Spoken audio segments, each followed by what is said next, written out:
Today my guest joins me from Sydney in Australia. He's Jamie McBrien, he's the Director of optiBPO, and they're a specialist organisation dealing with offshoring and outsourcing to the Philippines. Jamie, welcome to the program. Yeah, thank you, Wayne, for having me. It's our pleasure. Now, Jamie, fill us in on what it is optiBPO does, because you're really quite unique in this space.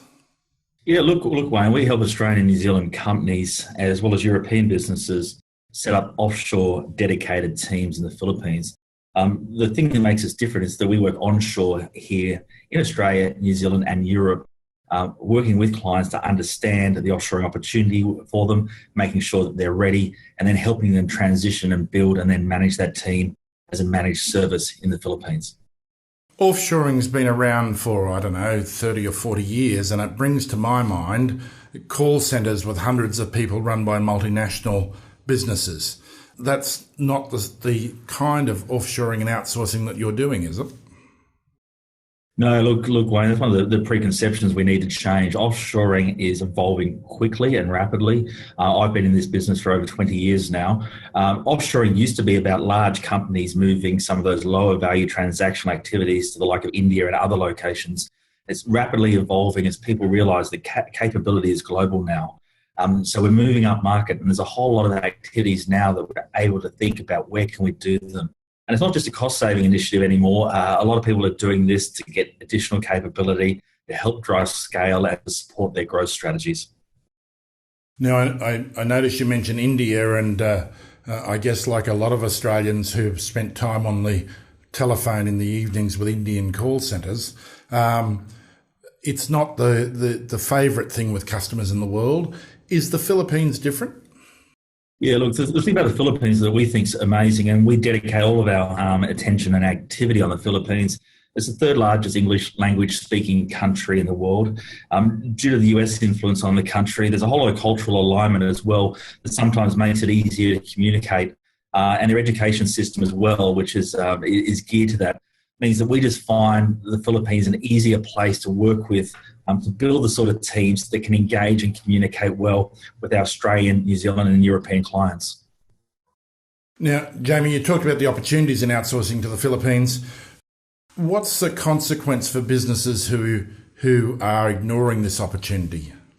Yeah, well, look, that's really important to think about, and a lot of people see it as a one-to-one replacement, moving to a lower-cost jurisdiction. And while those opportunities are there, it's the opportunity to do more. We work with small to medium businesses and medium to large businesses, and they're doing things that they would not be able to do within their local jurisdictions.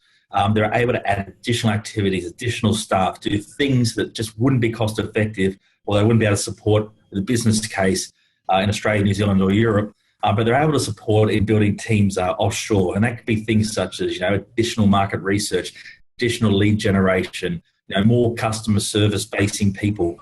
There's a whole lot of additional things that can quickly build your small to medium business into a medium and large. Now, Jamie, when optiBPO help onshore, what does a business need help with? What is it that you do? Yeah, look, a lot of the time people see this as an opportunity, but they don't really know where to start. Look, they're experts in running their own business, but they probably haven't been through an offshoring initiative before, or they might have seen it somewhere else, or they might have done it once. We've done this many times, and so we work with organisations to think through the strategy. A lot of the time, as I said, it's not just a one-for-one replacement. It's what else can we do? What else can we build to be successful and to support our growth strategy? So let's think about that and build the case for change. Let's also think about what we need to be ready. Offshoring fails when people think that it's throwing an activity across the fence. We need to step back and think about what do we need to be offshore and outsourcing ready. And that can be including well-defined processes, understanding systems and how they operate, and building an effective offshore structure that can interface well with the Australian team. We help clients work through that whole transition process, as well as then building the team in the offshore location in the Philippines, bringing the team on board, helping transition those activities, and then managing that team and managing them as a service. It's not a set and forget. It's about building a team that is an extension of your local team, not a separate part. I'm sure if we went looking, we would find some people who have outsourced who haven't had the most positive of outcomes. Do you have a sense that what you're doing is providing safety and minimising risk for people? I guess, put it bluntly, do your customers get a better result than the run-of-the-mill when they outsource to the Philippines with your support? Yeah, absolutely. And look, there's a whole lot of different models for offshoring. You can start, we have clients that often might start with some freelancers somewhere. They might start with a seat leasing arrangement. Those sort of things, while they're a great starting point and might give you an understanding of the benefit, lack the opportunity to scale. And they also start to introduce risk as you grow them. One of our key roles is to make sure the clients are successful longer term. We're not about setting up teams and then walking away. We set them up and we help you manage them ongoing. One of the biggest risks that people have is just not thinking through what is required to be successful and not understanding some of the effort and activities that need to happen. People often might see the low-cost dollar sign and think, well, that's fantastic, but there's more to it than that. There is some overhead and there is some additional costs that we need to incur. That doesn't mean the benefit's not there. Our clients typically are able to build teams at 20 to 30% of the costs that they're able to in Australia, New Zealand and Europe. But we do need to think about what else is required. And given that we've done this a lot of times, we're able to provide that expert advice. Jamie, just come back to that for a minute. 20 to 30% of the cost. Did I get that correctly?